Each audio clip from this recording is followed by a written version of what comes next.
Your school book skipped this part of African history. They taught you the dates, but not the damage. They taught you the names of explorers, but not the pain of the people they encountered. They taught you about the discovery of new lands, but not the destruction of existing civilizations. They showed you pictures of brave men with maps and determined faces, but they never showed you the villages that were burned down right behind them. They praised the treaties that were signed, but they never explained that those signatures were often forced under the shadow of guns. They might have even told you that Africa had no history while standing on land that is absolutely soaked in it. A history that goes back millennia, filled with powerful kingdoms, brilliant innovations, and rich cultures.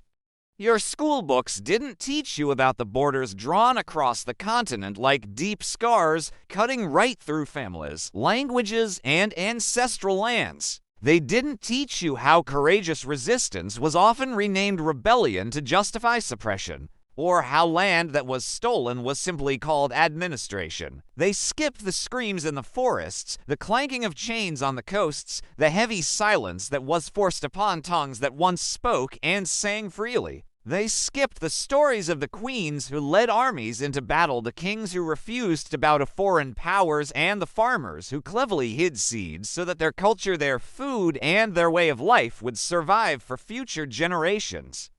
Why did they skip all of this? Because if they told you the full story, you would start to ask some very important and perhaps dangerous questions. You would ask why a continent so incredibly rich in natural resources has so many people living in poverty.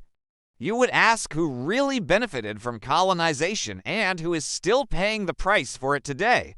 You would ask why the past still feels so present in the challenges Africa faces.